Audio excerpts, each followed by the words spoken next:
Welcome to the Real News Network. I'm Sharmini Pires coming to you from Baltimore. During the fourth DNC debate on Sunday, an interesting exchange took place between candidate Hillary Clinton and moderator or questioner Andrea Mitchell. In the dialogue, Clinton made reference to a closed-door meeting that took place between President Obama and members of Silicon Valley. Clinton attempted to emphasize her point of compromise and cooperation between the federal government and the tech industry in trying to solve these issues. Hillary has also spoken at length on the issue of encryption and surveillance, advocating for more government involvement. Let's figure out what her position is on all of these issues. For that, I'm being joined by Marcy Wheeler. Marcy is an investigative reporter covering national security and civil liberties at mtwheel.net and many other significant outlets. She's also the author of Anatomy of Deceit, a short primer on the pre-war intelligence and the CIA leak. Marcy, so good to have you with us today. Thanks for having me. So broadly speaking, how would you assess Hillary's record on issues of national security, and in particular from the perspective that you cover these issues? It's varying.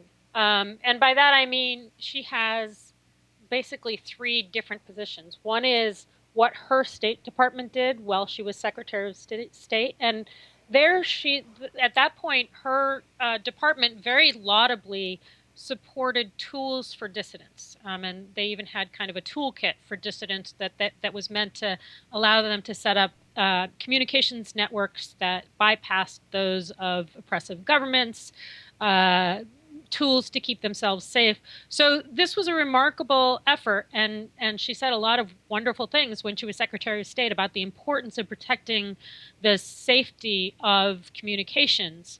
At the same time as she was supporting that effort, she was pretty opposed, to put it mildly, to an American dissident, Chelsea Manning, using similar tools, in this case encryption and some other tools, to leak information from her own State Department to WikiLeaks. And she's always been very aggressively anti-Manning, which I guess is not surprising, but it shows that encryption and protected communications are great so long as you're not the one being harmed by them or perceptively harmed by them. Since then, since she started running for president, her views, I think, are probably closer to what her views actually are. And you mentioned the debate on Sunday. In December, she was asked a question about encryption, and she basically gave what people like. People like to claim, oh, I support secure communications. I support Americans having encryption. But basically, she said we need a Manhattan Project to find some way to have encryption, but let us eat our cookies too. What is the Manhattan Project?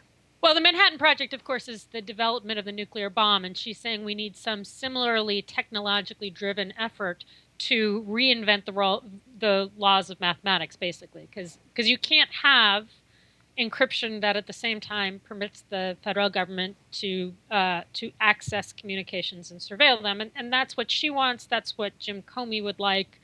Some communications providers claim to do that. There was a recent discovery that Juniper Networks, which is a virtual private network that a lot of American businesses and big parts of the federal government use, that has a backdoor, and the backdoor probably got placed there or added to or opened more widely after the NSA encouraged Juniper Networks to put a backdoor there. And so that's kind of the classic example of how if you build a backdoor into your purportedly secure communications, somebody else can exploit that backdoor, and then the entire point of using encryption to keep your communications safe, but also to protect yourself and the rest of the internet from hackers. Once you build those backdoors, then that kind of security kind of tends to dissipate. Now, Hillary has also invoked the word terrorism, and she's speaking about encryption. Does this give us some insight into what she thinks about this very complex issue? Right. I mean, the argument that executive branch people, and she's speaking like she's still part of the executive branch, make is that you need to have a backdoor to encryption to figure out what the terrorists, how they're plotting. Her comments, Hillary's comments on Sunday, were about something entirely different, which was how terrorists, how ISIS recruits using social media. And there are two schools of thought on how to respond to that. One is, which the FBI seems to embrace, is you work with social media to take down violent content, clearly terrorist content, but you leave the rest up. A, because it may be hateful speech, but it is legal speech. But B, I mean, from the FBI standpoint, that makes it really easy for them to watch who is being recruited by ISIS, by terrorists. And they, if you look at the indictments of people in the United States, they use it all the time. They use people's activities all the time on Twitter as part of the evidence to indict somebody and put them in jail or prison eventually.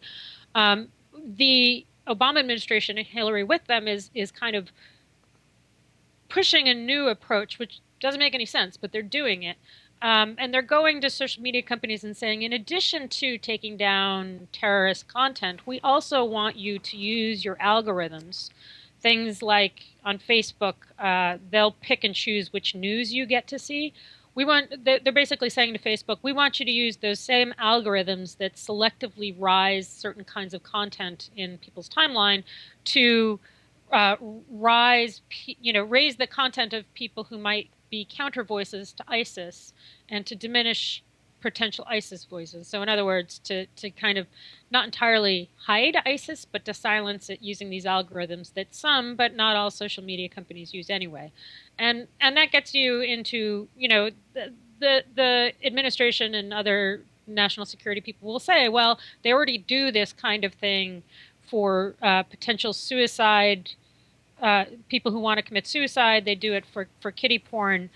But that's somewhat different than policing this hateful but largely legal speech. And so it raises additional questions. The notion that we would respond to the San Bernardino attack by doing anything about social media is kind of nonsensical, because there is, short of accessing Malik, the wife's Facebook content going back years, we would not have been able to see that she was radicalized.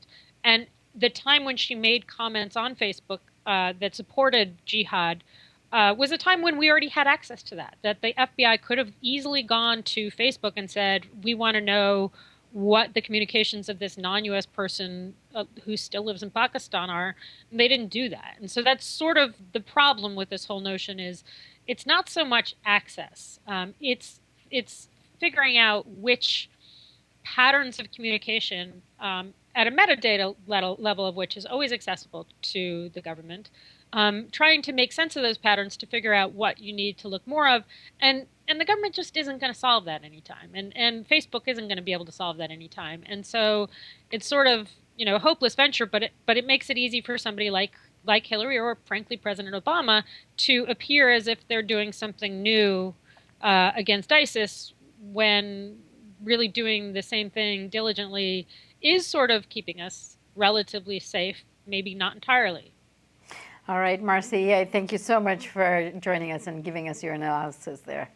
Thanks so much. And thank you for joining us on the Real News Network.